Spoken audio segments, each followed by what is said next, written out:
ডিফুত যুৱতী চুকুৰি টিপচীৰ নৃশংস হত্যাকাণ্ডত জড়িত দুজন লোকক আটক যুৱতীগৰাকীক নিশা কোনো অজ্ঞাত ব্যক্তিয়ে গুলীয়াই হত্যা কৰিছিল ডিফুত নৃশংস হত্যাকাণ্ডৰ সন্দৰ্ভত আৰক্ষীৰ তৎপৰতা চুকুৰি টিপচী নামৰ এগৰাকী যুৱতীক নিশা কোনো অজ্ঞাত ব্যক্তিয়ে গুলীয়াই হত্যা কৰিছিল ডিফুৰ আৰলং লাংচক গাঁৱৰ নিবাসী যুৱতীগৰাকীৰ ঘৰত হিন্দী খান্দি সোমাই গুলীয়াইছিল আততায়ীয়ে উল্লেখযোগ্য যে যুৱতীগৰাকী দুই ভগ্নীসহ বাস কৰিছিল এই ঘৰটোত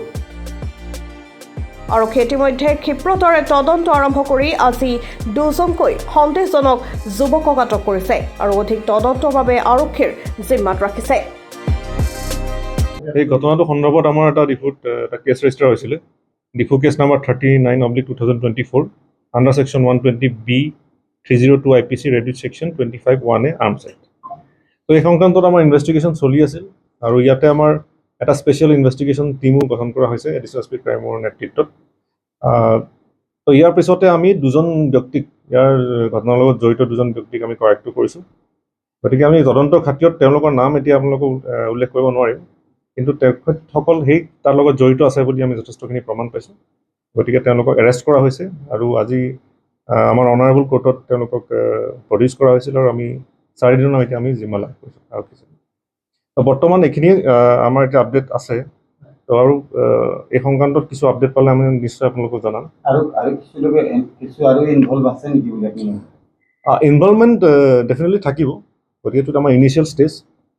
ষ্টেজত আমি যিখিনি তথ্য আমি পাইছোঁ এভিডেঞ্চ পাইছোঁ তাৰ বেচিছতে তেওঁলোকক এৰেষ্ট কৰা হৈছে নাই মটিভটো আমি সম্পূৰ্ণ আমি গোটেইটো ইনভেষ্টিগেশ্যন নকৰাকৈ মটিভৰ কথা গম পোৱা নাযাব গতিকে মটিভটোৰ ওপৰত আমাৰ এইটো ইনভেষ্টিগেশ্যনৰ পাছতে আমাৰ কথাখিনি গম পোৱা যায় থেংক ইউ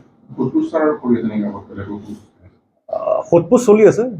কুৱেশ্যনিংটো বেলেগকো থাকিব কিন্তু এৰেষ্ট দুজনকে কৰা হৈছে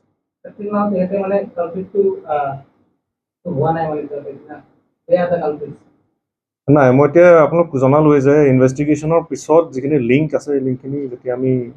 এড কৰিম তেতিয়া গম পোৱা যাব যে মেইন কালপিট কোন হয় গতিকে আনচাছপেক্ট এইটো আমাৰ ইনভেষ্টিগেশ্যন এভিডেঞ্চ পাইছোঁ নাই তেনেকুৱা ধৰণৰ এতিয়ালৈকে কোনো ৰেকৰ্ড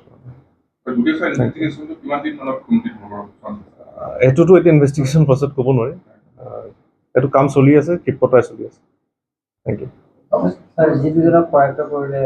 পিষ্টলেৰে মাৰিছে বুলি ওলাইছে পিষ্টলটো পাইছে নেকি নাই এইটোতো আমি যিদিনা ঘটনা হৈছে সেইদিনাই অলৰেডি তাত আমি খালী কাৰ্টিজ হেৰি পোৱা গৈছে কেছ পোৱা গৈছে গতিকে ঘটনাটো ডেফিনেটলি পিষ্টলেৰে মাৰিছে 7.56 mm কিন্তু আমি এতিয়ালৈকে এইটো উদ্ধাৰ কৰিব পৰা নাই তদন্ত চলি আছে বোকাজানৰ পৰা হিমাতল লাহনৰ ৰিপৰ্ট নিউজ 13